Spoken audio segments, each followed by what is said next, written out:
Well, if you're faced with a situation that you want to change, there's basically two main choices. You can find a solution, or you can remove the cause of the problem. And removing the cause of the problem is much more advisable and much more effective, because, you know, we can run around trying to find solutions when what we need to do is to remove the cause of the problem, and then we don't need a solution. And the cause of the problem is that we have been manipulated into a five-sense body-computer-mind level of perception. Now, what this creates is a false identity, so that we look in the mirror and we think the reflection is who we are, when that's the reflection is the vehicle that we are experiencing and allowing us to experience this reality as the body-computer conduit to this virtual reality universe. And if we come from that level, that false self-identity, we are going to think in terms of limitation. I can't, I have no power, little me, what can I do? And therefore we're going to look to others to protect us, to tell us what to think, and all the rest of it. Fundamental to everything is moving our point of observation from I am the reflection in the mirror to I am infinite consciousness having an experience. I am not my name. I'm not David Icke. David Icke's the name of my experience.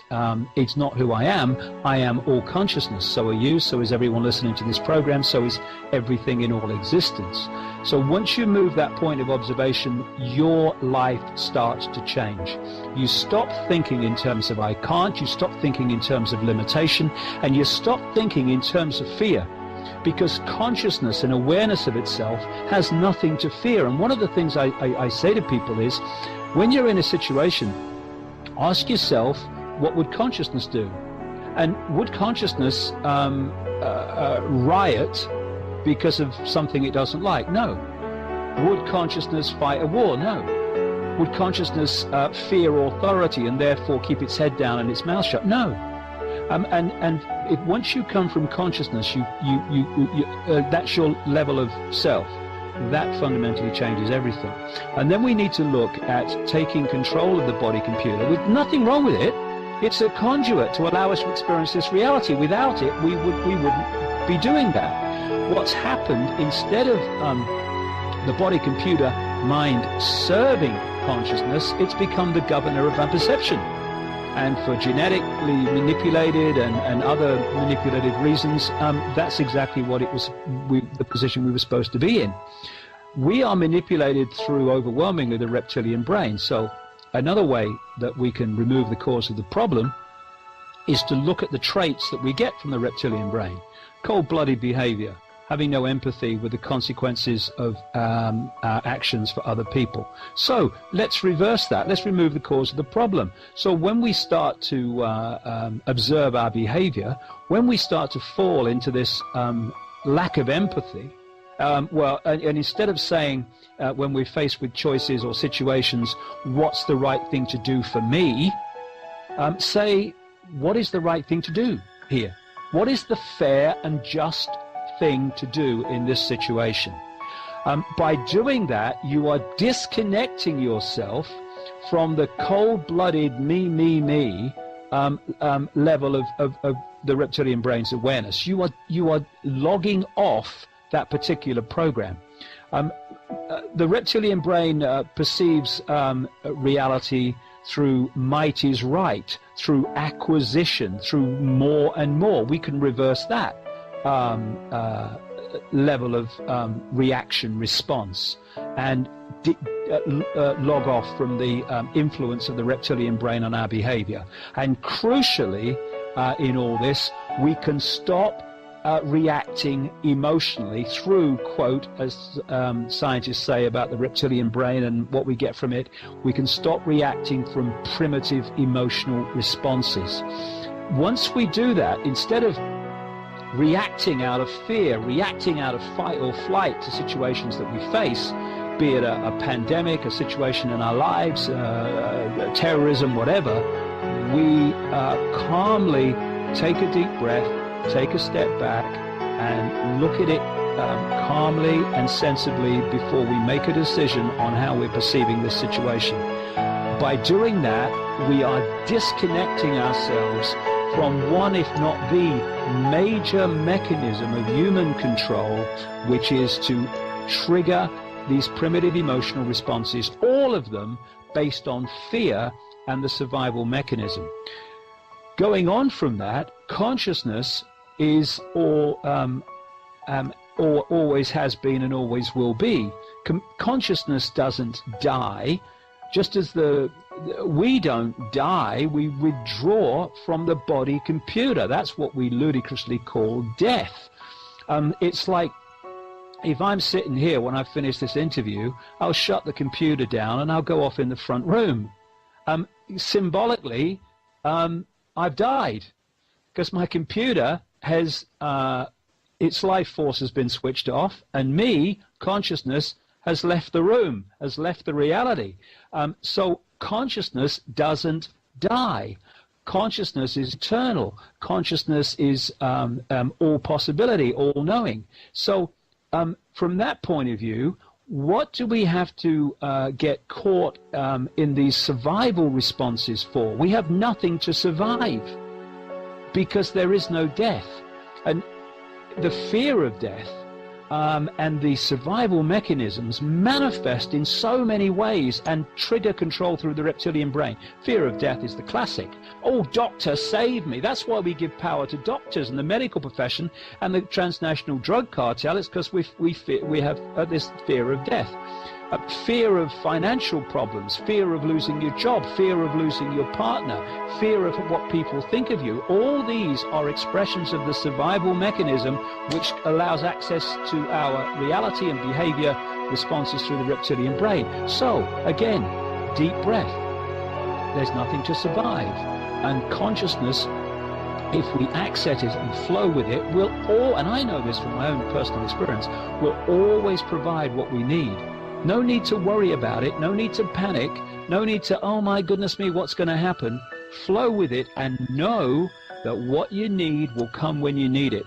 Took me a long time to relax into this, but after a while of going to the brink in my life on so many things, when it was almost about to collapse, and right at the moment it was about to collapse, the cavalry arrived in some form, and eventually I took the hint and I thought, this is telling me something. And what is it telling me? No need to worry about anything. And I stopped worrying. And my goodness me, how that disconnects you from these primitive emotional responses which control us. Yeah. You become laid back and at peace with self and at peace with the world. So I'm dealing now with all this real challenging information on one level and all these things that are going on. But I am as calm as you could imagine. I have no fear of it. I have no panic of it or anything, because I've gone into this space of everything will come to me as I need it, and I'm not going to worry about the future. I'm just going to live in the now. And that's another key thing. The understanding that there is no time. Everything happens in the now. People say, but there's a past. Okay, what happened? Where are you when you think of the past? Oh, well, I'm in the now, yeah. Where are you when you think of the future? Well, I'm in the now, yes. The past and the future are mental constructs which we experience in the now. And if we get pulled into the past of guilt and what if, and we get pulled into the future, oh my God, what's going to happen? I gotta, then we're not living in the now, and therefore we're not living in our power. And I could go on and on and on. There are so many ways that we can disconnect from this system, access our real power, and then this house of cards will come tumbling down.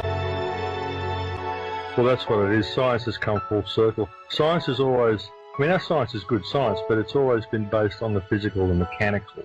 We want to explain things in a mechanical way. And that's our science. And it is good science, but it's limited in what it does because of its approach on a mechanical level. If you go and look at these other cultures, you find that they all start from that level. Sure, you know, where everything's connected and we can affect this reality with our emotions. They start from there. And our science has been trying to figure all this out in a mechanical way, but it's got to a certain extent now where it's gone full circle and it's come back to mysticism, because that's the only way science is able to explain itself. And science is finding out there is physical and mechanical reasons for this mysticism. Like with this energy that I say people can produce, this love energy that you can produce, if you really want to look at it on a scientific level. I mean, Greg Braden explains it very well. I was talking to you about Greg Braden on the phone the other day. He explains it very well when he says that thought, we manifest this thought in our head, and that thought doesn't really mean anything unless it's imbued with emotion. And it's emotion given to the thought that creates the feeling. And this is what I was saying about this feeling that you can get, this wonderful giving feeling that you can give out to people, and it is literally an energy that you can feel, and you can replenish the energy field with this. And he's explaining that the thought happens in the top two chakras up in your head, what the Indians call chakras, but some modern scientists of our scientists just call them energy points. But they do acknowledge that they exist. The Indians and the mystics call them chakras. So the thoughts manifest in the top two energy centers. The emotion manifests in the bottom two energy centers, or the bottom three. There's three at the top and three at the bottom. And then they meet in the center. And the center is the heart. That's the heart chakra, the heart energy center.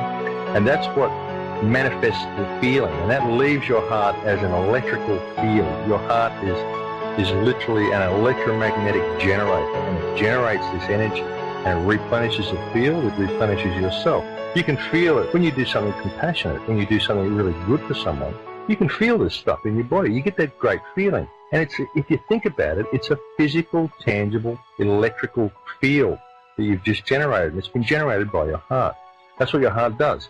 And that's where the feeling comes from. That's where the emotion comes from. If you can realize that if you imbue a thought with emotion, it becomes this heart frequency that you give out, and that's how it works. That's how you generate this electrical field, this energy field that I keep talking about to give to other people. That's how you do it.